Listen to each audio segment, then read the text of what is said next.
Hello, everyone, and welcome to our Ask a Recruiter live session with Tribaja.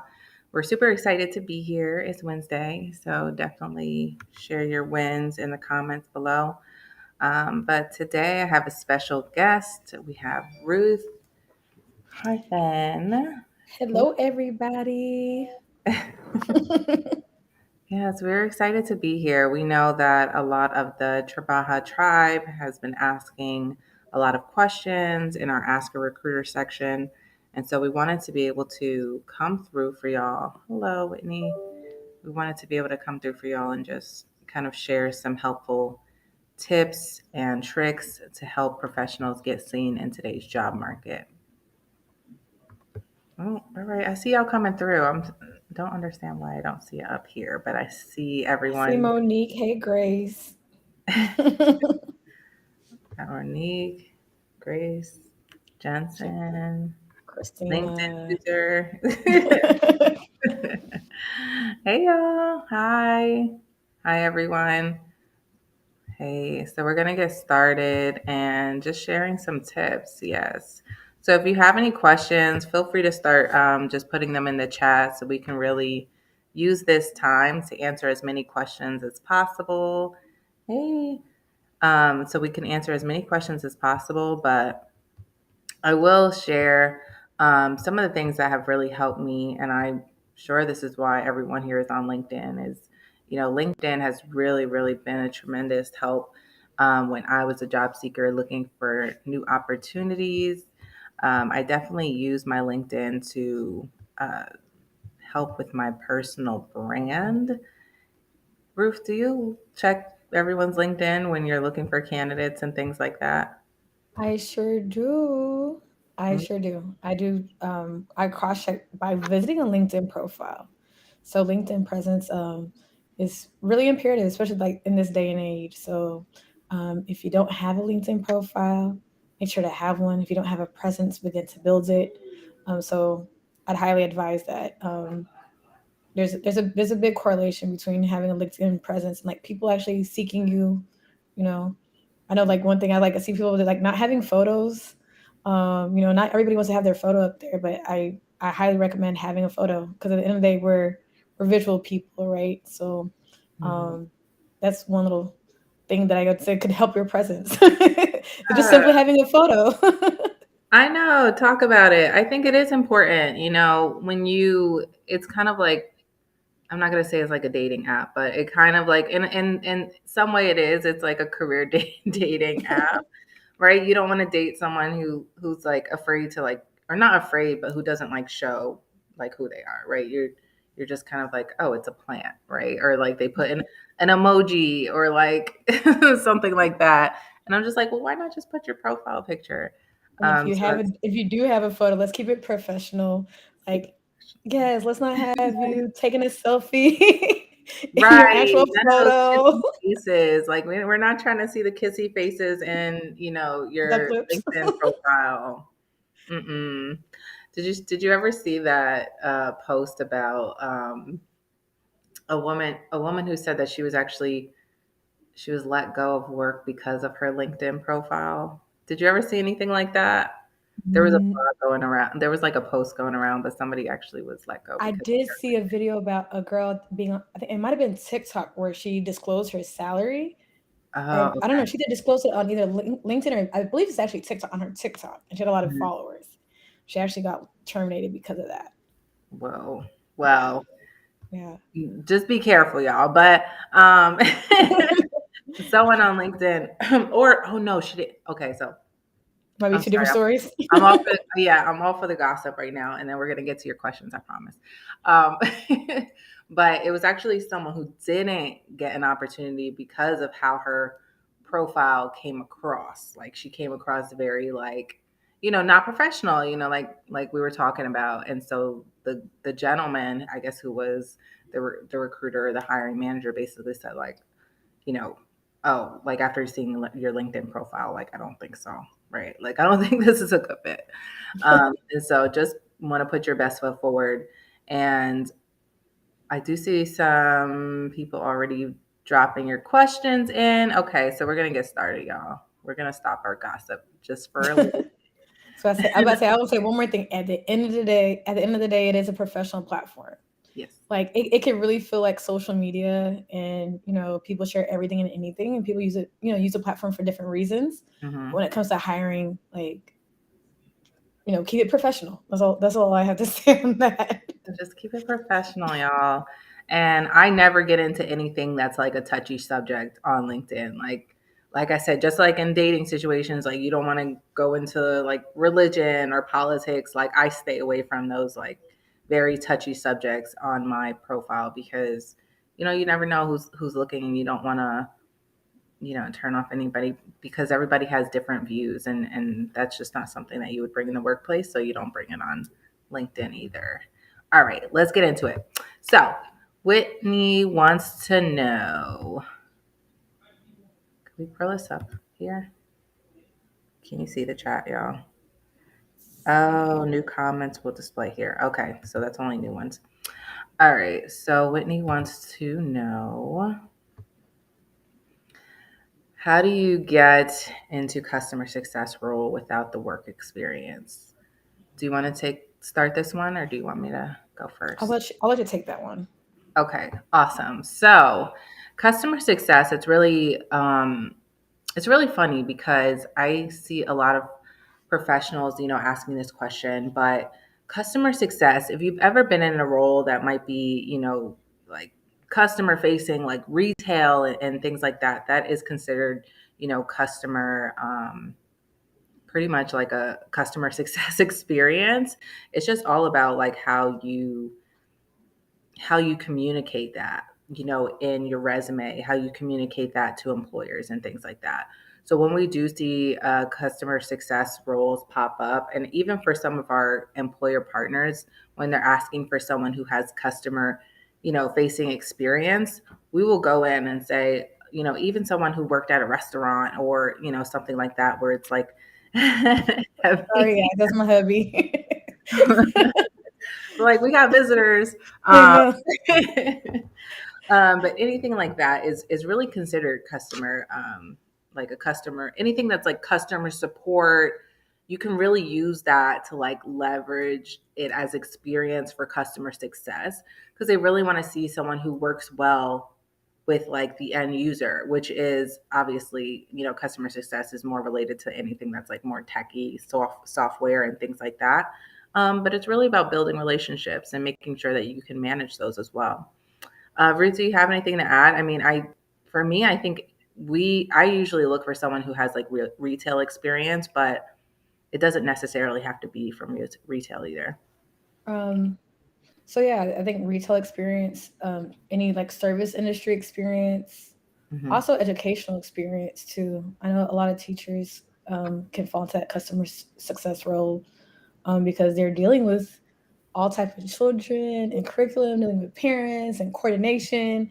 So I just really understand the current skills you have, and how is that like actually truly transferable, and does it really speak to customer success. If you really think about all the things you've done in your current career or past experiences, I'm pretty sure if you reflect on it enough, you'll find things that can suit that role. Yeah. And then we're always here to help, I think, because like we being recruiters, like we see so many resumes, so many candidate profiles, so many job descriptions, etc., that we could probably just, look at your resume and say, oh, you might need to add a couple of keywords that kind of really hint towards, some of these areas that a customer success role would entail. Definitely some.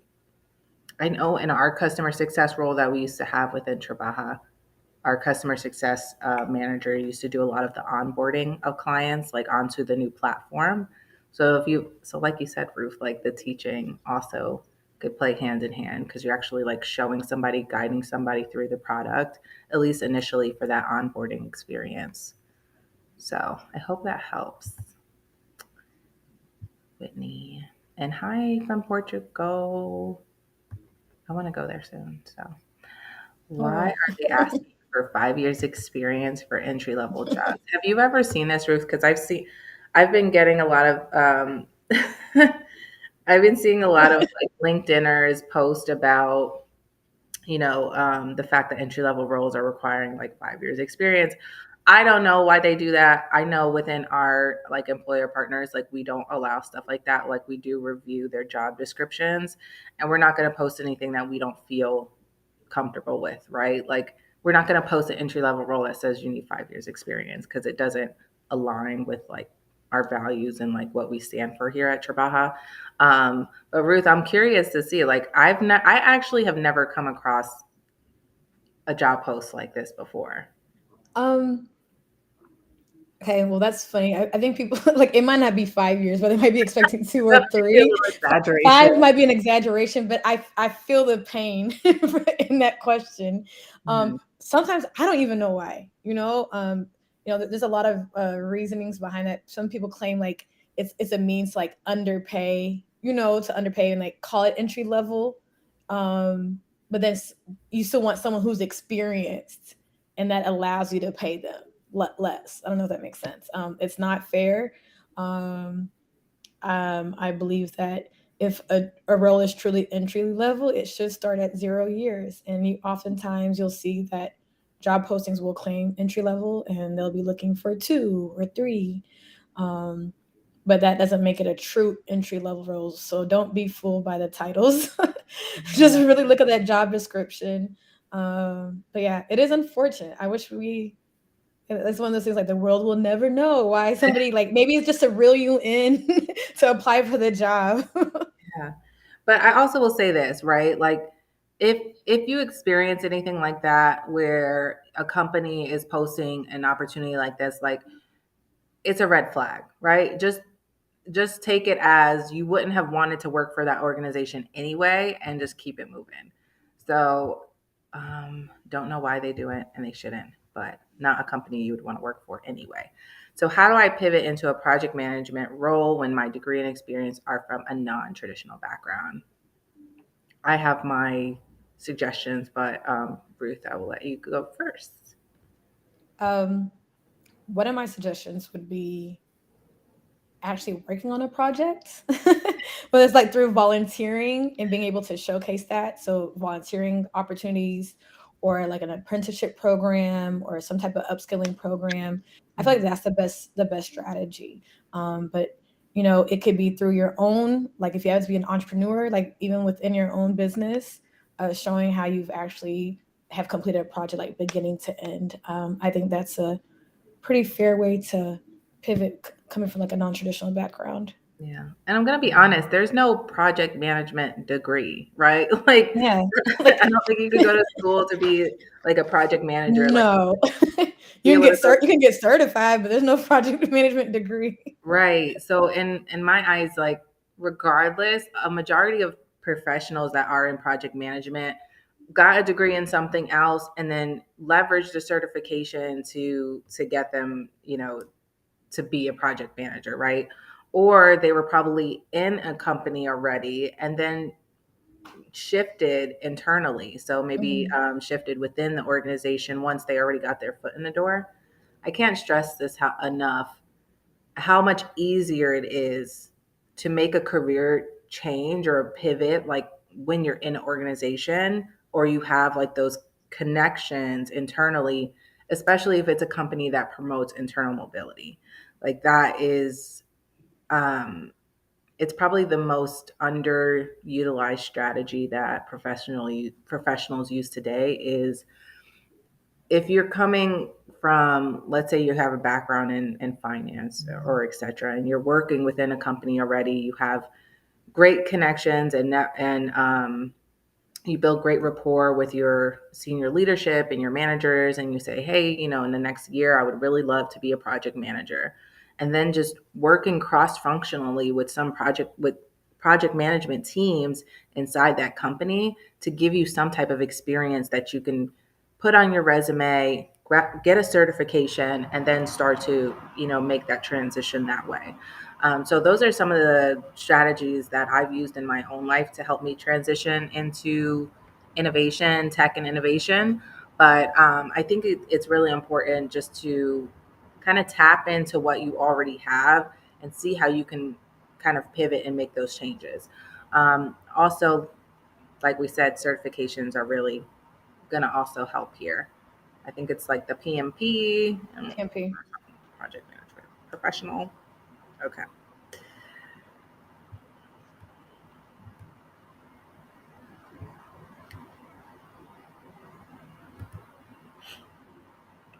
What is the best strategy to finding the hiring manager at your target company?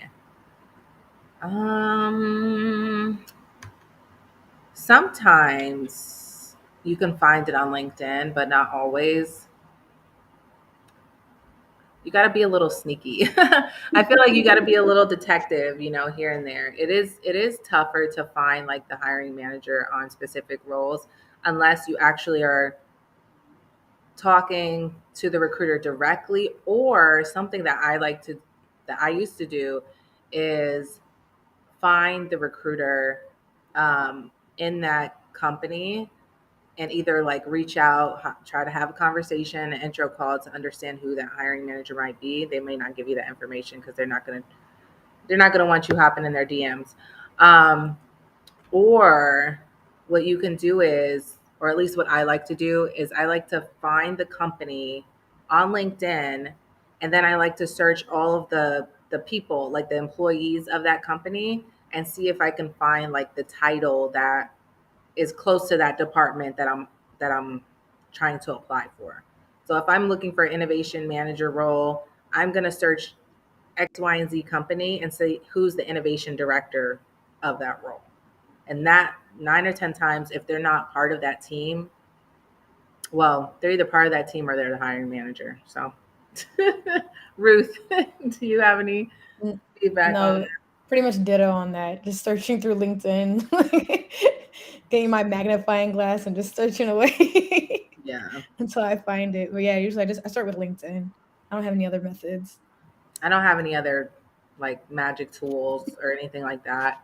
It's just being a creeper, like on LinkedIn, like searching through the companies, looking for different connections of that company and who are the connections there, who's employed there, and seeing if you can find anyone who is on that team or in that department. If you can find somebody in that department, then 9 or 10 times you can find the person who's hiring for that role, and then just work your magic and hop in them DMs. All right. I have someone, it's a long one.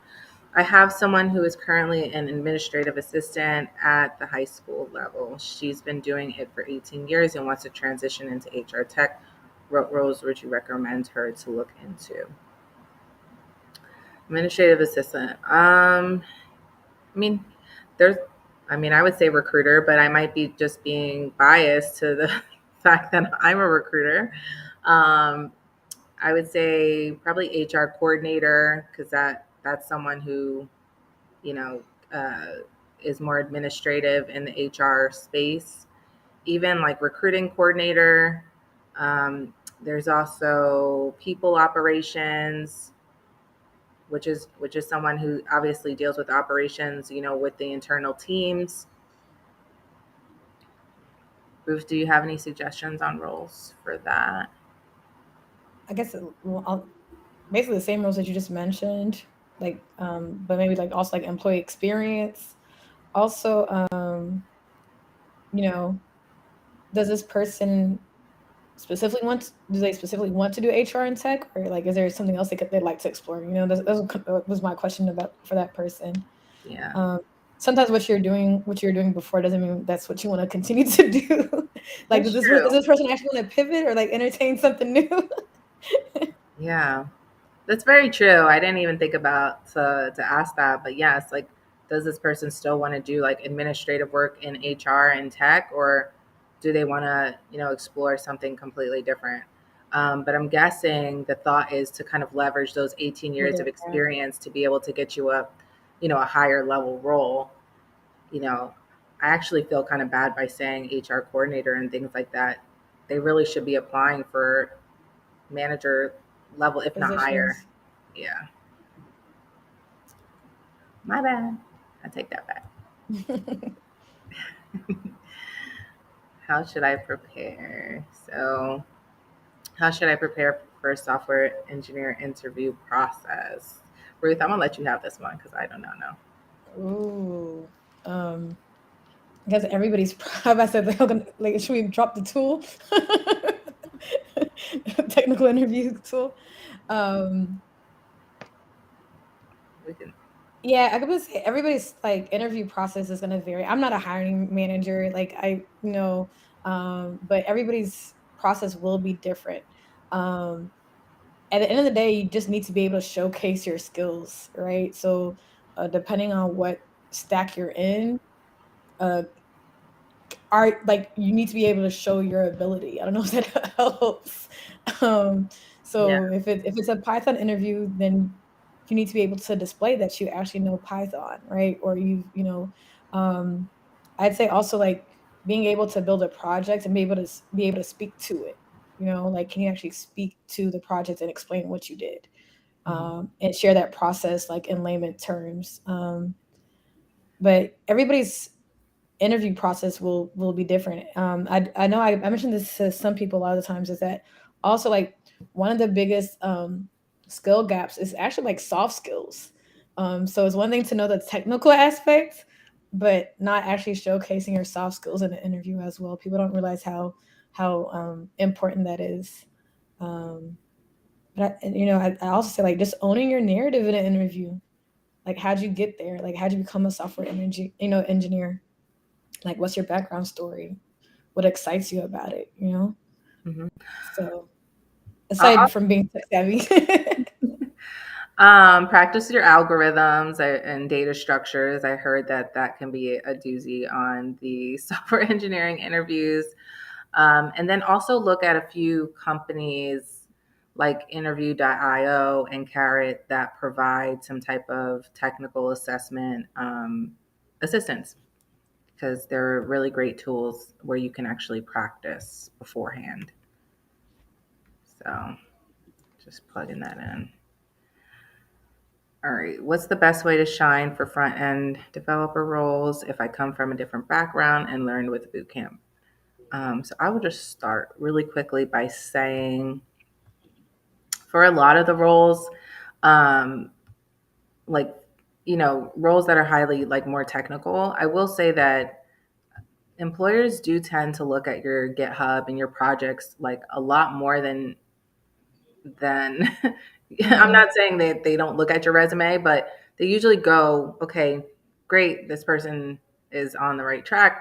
And then they go straight to your GitHub or straight to your portfolio if you're a UX UI designer. They really just want to know like, can you do the work and how well are you able to do that work, right? Like, and they use that as a basis to decide, whether or not they're going to move you on to the next stages in the hiring process.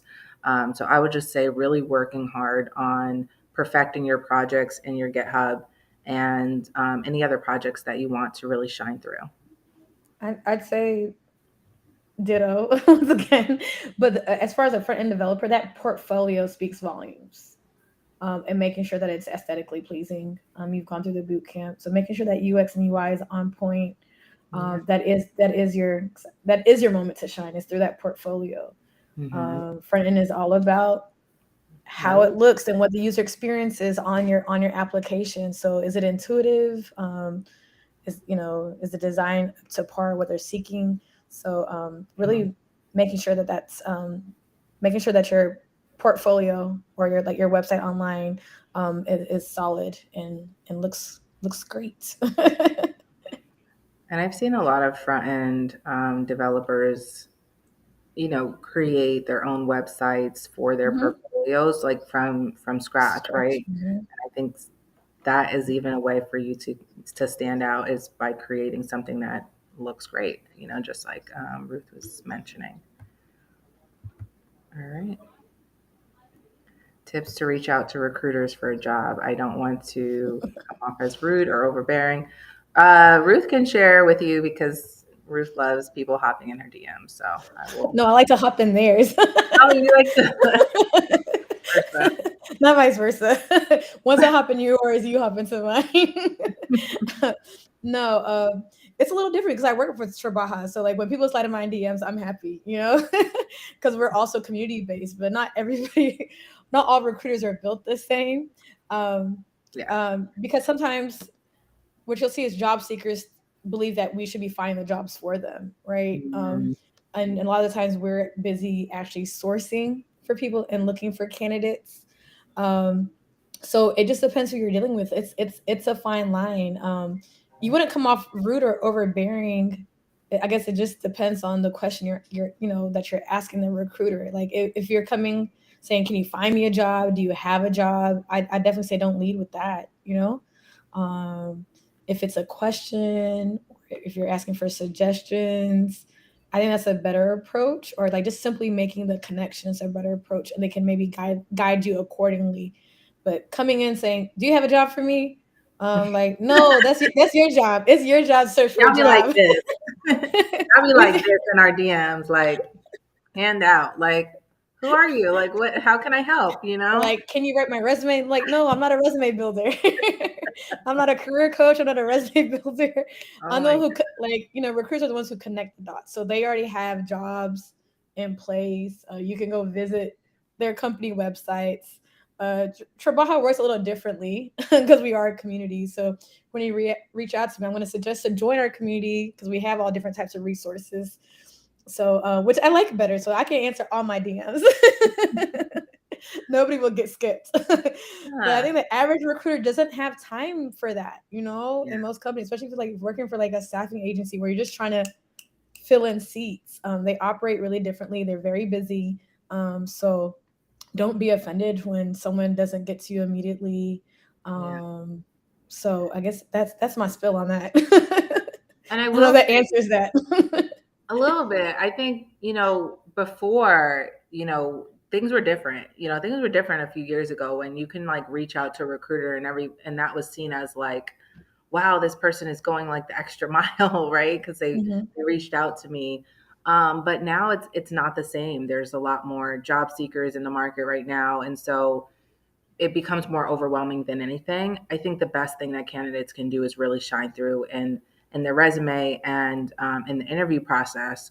But then a thoughtful message in the DMs would make sense. Um, Potentially, if you know that you're a really strong candidate, not just for the heck of it, not just to check off a box, but to really say, I just applied for this. Have a Didn't know I had a meeting. I gotta go, y'all. We gotta wrap it up.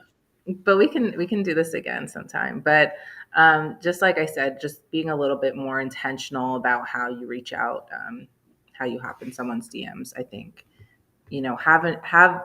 have some type of like clear idea of like what you want to get out of that connection, not just by saying, "Hey, I applied to the job. Like, when am I going to hear back?" Like, that's not going to get you the type of results or the information that you're looking for, because everyone hops in someone's DM and recruiters DMs asking, what about my application? I just applied to the job yesterday. When am I going to get a call back? Like, it's the same things. So just be different. Okay, we have a lot of questions. Ruth, We do. do you want to hang out and answer these? I could try my best to. I'll let you go.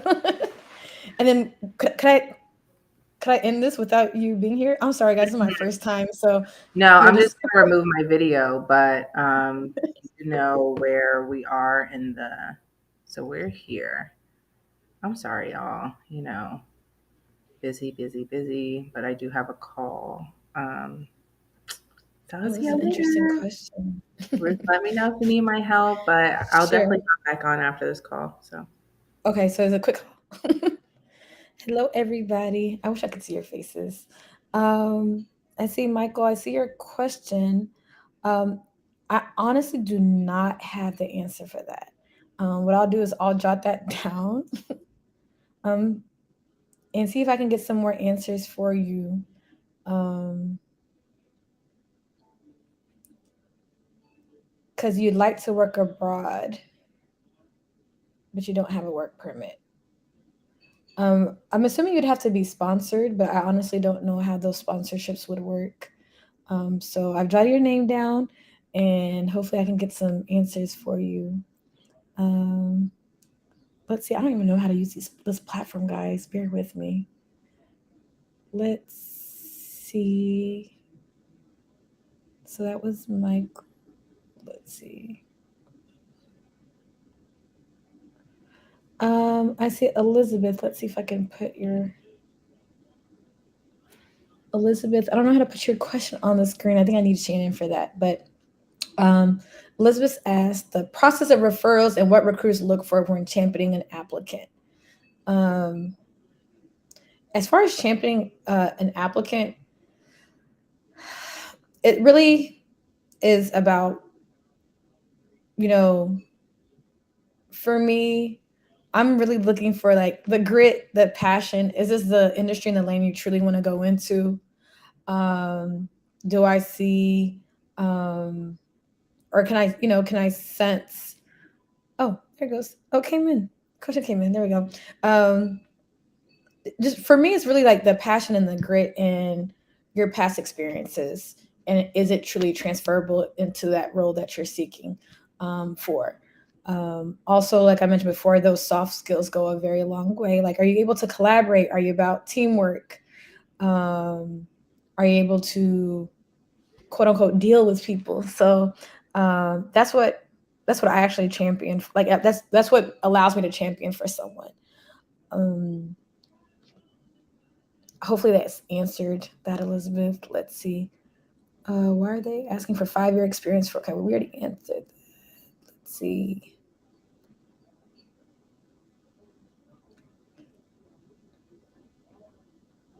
Oh, we're getting the same question about the 3 to 5 years experience on the entry level. It's not like Shannon said before. That's a red flag. If it's an entry level, it should be 0 years. Oh, you're back. Hey, I'm back. Shannon. It's I was like, actually how at do I put these five. questions back on the screen? It was actually at 5. My bad. Okay, so We had plenty of bloopers while you're gone. we'll video edit this. It'll be fine. All right. So does a sales background transfer well into customer success roles? I have an educational and sales background. I would say yes, because I feel like customer success kind of rolls up under the sales department, because after you have the business development reps that prospect them, and then you have the account manager, and then you have customer success, right? You have that person that closes the deals, and then customer success really comes in, onboards them, and then also helps them with any new features and stuff like that. I feel like it's kind of like a cross between account management and customer success, kind of very similar roles. I'm not gonna lie. But yes, I would definitely say yes, because it's a really it's a key role underneath sales. So mhm, you got it. Would you advise applying to jobs where you don't fit? Ooh, this one's good, Ruth. Yes. Yes. Do it. How much percent would you say that you should match a role before you feel comfortable applying? Like, I guess it's contingent on the role, but I say about 80%. mhm, yeah, 80%. Um, some because some companies are not as gun hold as others. Some are willing to coach and train if they feel that you are coachable. Um, so I'm always gonna stick on the side like apply. There's nothing to lose. Like yeah. there's nothing to lose. And it only takes that one yes. So I say apply even if you don't meet the rec completely. Now, if it's language specific and they're like, we want someone with Python or like a specific stack, then maybe not. Maybe like if you know most of the like if you don't know the primary language of the rec, then that might be a no go. So it just depends like which requirement you don't necessarily fit. Hmm. Um, Hmm. Yeah, absolutely. And I will say that I know there's like a stat about men like applying for jobs that they only meet 60% of the qualifications, right? And we as women, we always like we're always looking for perfection. We're always looking for ourselves to be like checking every single box.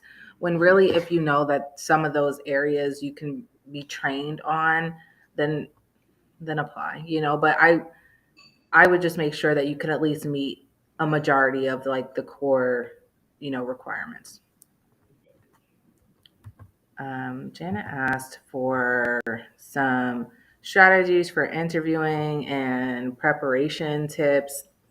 I will say we have a lot of this information and resources in our Tribaja community, and I'm happy to share some of those things in an open office hours with you, Jana. Because if there's like specific information, like specific questions that you have about interviewing, we got you. But Ruth, high level, high level, is there anything you have like in general about prepping? Like I usually do. I know you're gonna say research the company, right? We have like the straightforward things that probably all recruiters are gonna share with you. Like researching the company. Um, Something I like to do is researching also the interviewers, making sure that I understand like how they're going to be related to this particular role that I'm applying to. And I also like to do a little trick where I try to find something about them on LinkedIn that maybe nobody else is going to talk to them about. Like maybe if they put like one of their hobbies on their LinkedIn, or if they put where they graduated college and I know like that mascot, sometimes I'll be like, yeah, go Coyotes or something. I don't know. Like I like to like relate to people in some way, and I love sports. So sometimes when I'm like interviewing, when I used to interview, I used to bring up like, oh, so I saw that you used to play basketball in college. Like that was, that's really great. Like so did I. And you really just try to find like some type of way to relate to the interviewers. Um, do you have any like high level tips preparation, Ruth? I have a couple more things, but I don't want to take up too I much want to time. say, don't stress. Yeah, be Don't confident. stress. Be confident. Yes, Mhm. confidence is key. Yep. Also, I think like like being very clear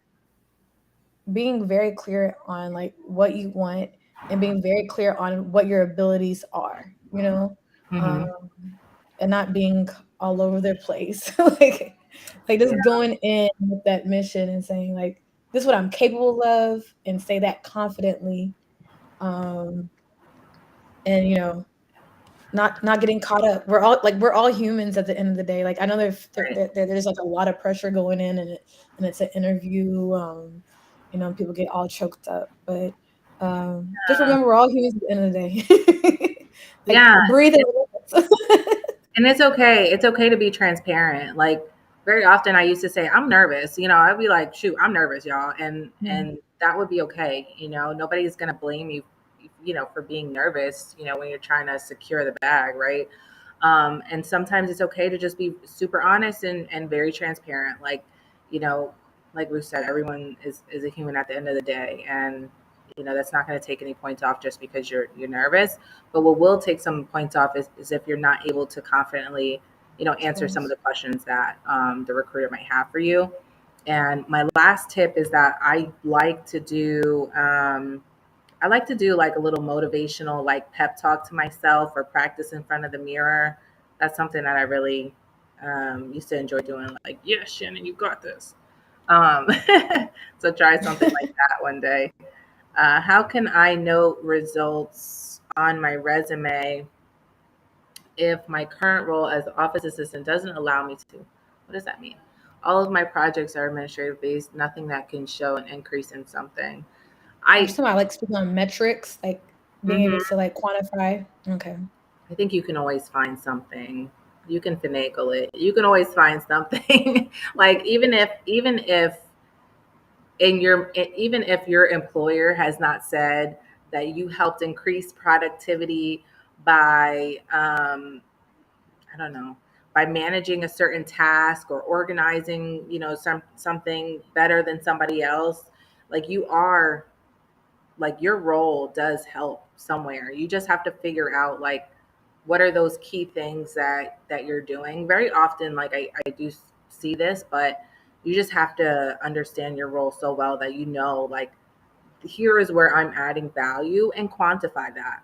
Like, your employer is not going to tell you that you increase productivity by 50% by doing this particular task. You know, it might be something that they know that maybe they haven't even quantified themselves, but we always have to be our biggest advocates whenever we're, trying to put our best foot forward on a resume or otherwise. And so you don't have to wait, for your employer to give you these metrics. You go out and create them. You know exactly where you're adding value within your organization.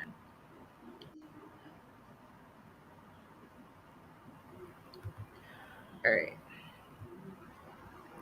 Join us at Tribaja. Thank you, Ine. Also, be intentional with your resume. Yes, Shayla. Do you also help with obtaining internships? So we do share internships, and Ruth has one that she's working on right now. Right, Ruth? Well, it's not an internship. I have an It's apprenticeship actually I'm not an working on. internship, it's a full I time have an role. apprenticeship, yeah, but if you're not already in Tribaja, though, there are a lot of like apprenticeship programs too.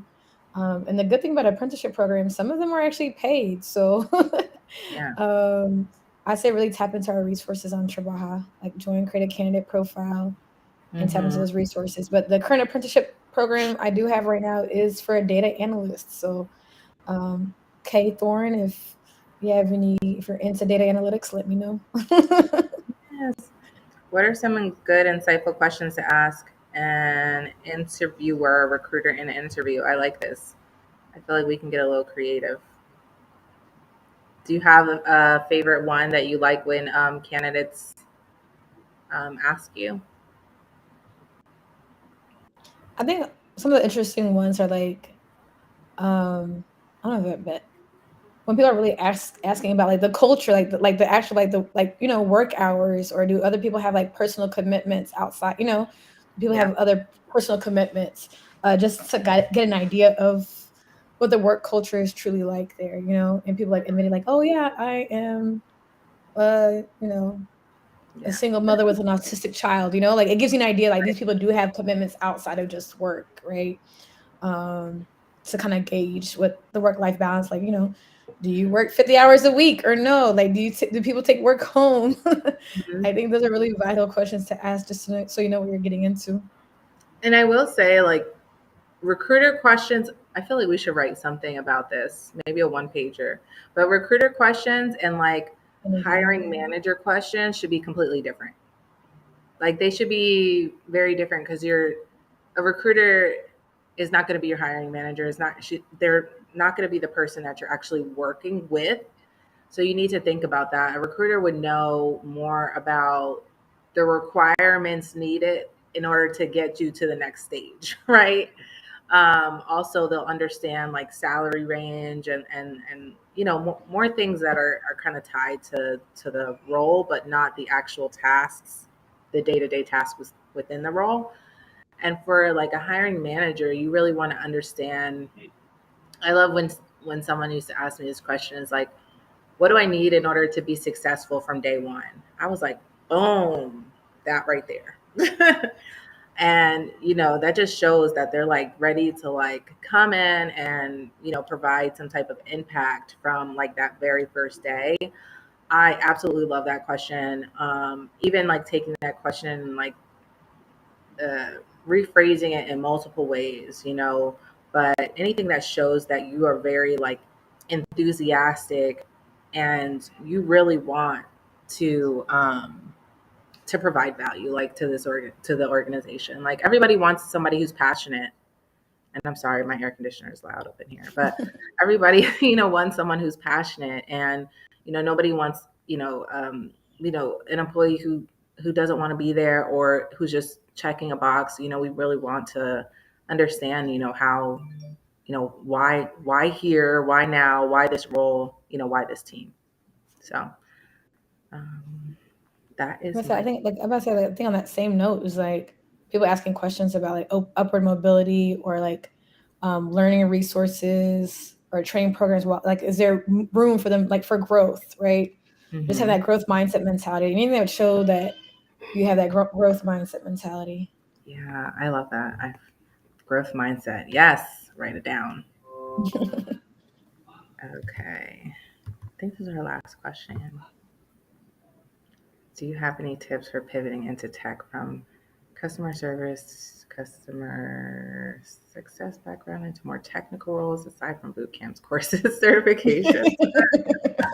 Aside from all the things you need, how can we translate that past work experience? I don't know if they translate without the other stuff. Ah, um, Ruth, I'm sorry. I'm gonna be honest. Like sometimes we gotta be transparent, right? Like I don't I say know. Taylor, it's gonna be really difficult, but you can continue to shoot your shot and have a strong resume. Like, that's I probably don't gonna think just be numbers, just I don't think numbers. Like, apply for mm, 100 jobs a day, and then not you gonna never know happen. if you'll luck up. Yeah, yeah, you might.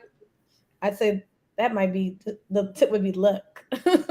The only thing I could Really say is, hard. Fair enough.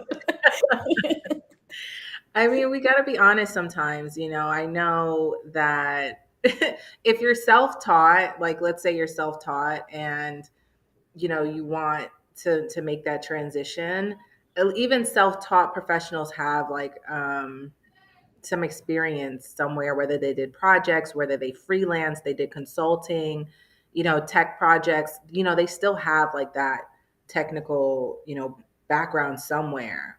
And so it's really hard to say, can I transfer into like customer service into like a software engineer? Because like without something to show that you're able to perform, it's really hard for anyone to be able to bring you on in that capacity. So I would say the courses are necessary, certifications are necessary.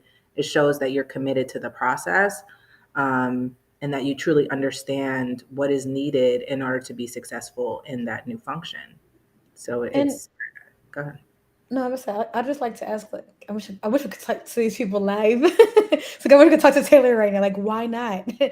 There are free programs, so why not upskill? Why not use YouTube? Or like, there's really cheap courses too, like on Udemy. There are free apprenticeship programs.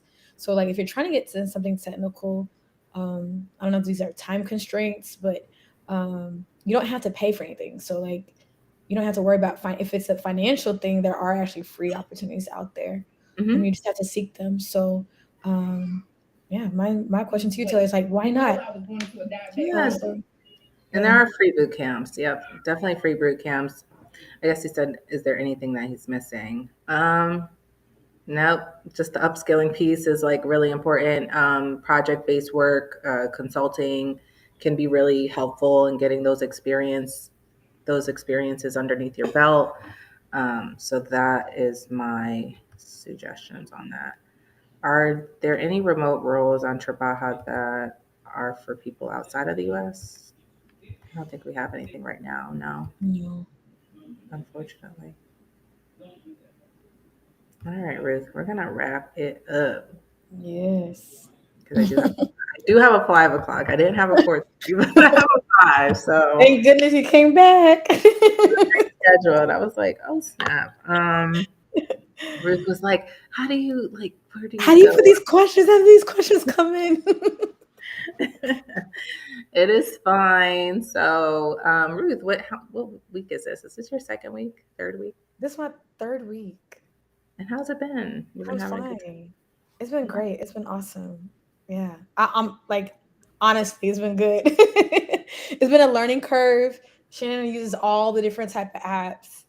I thought I was tech savvy, and I just it feels like I get introduced to a new app every other day.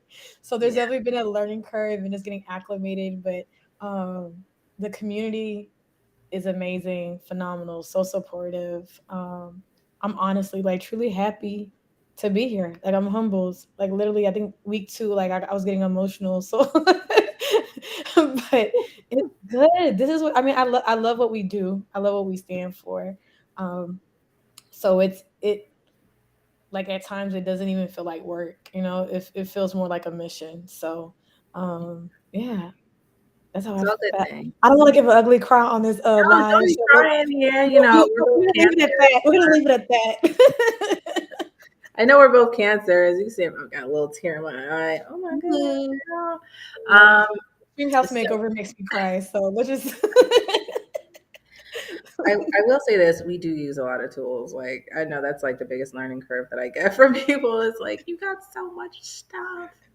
But I like my tools because you know we're a small, scrappy team, so we need tools to like help us automate all the things, I'm all the I'm stuff. modern and hip now. You got this. You're a techie. You're a techie now. Modern and hip.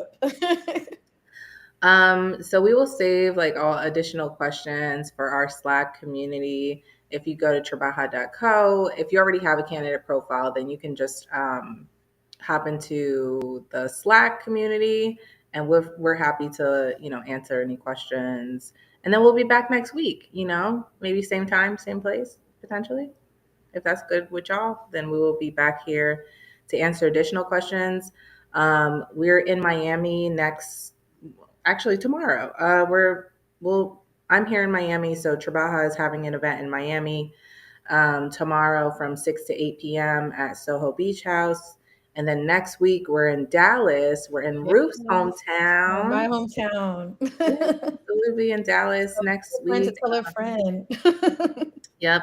So you can reach out to myself, Ruth, for any Dallas tickets, and then Ane is also here, our community manager. Feel free to reach out to her for access to the Slack community. If you can created a candidate profile and didn't receive that access link to get into our private Slack channel, we're almost at 7,000, y'all. So really excited about that. So come on through, join the tribe, and we look forward to seeing you.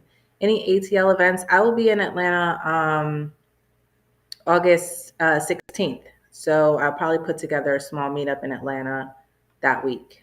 So Autumn, I will put you on my radar to reach out with an invitation. And we will be at Afrotech. One of us will be there. Maybe I'll send Ruth this time. But somebody's going to be at Afrotech from Tribaja. And we look forward to seeing everyone there. So we'll probably have on a big Tribaja t-shirt. So, I'll be all right, seeing y'all. that. Y'all It's have a been great real. one. Happy. Bye. Bye.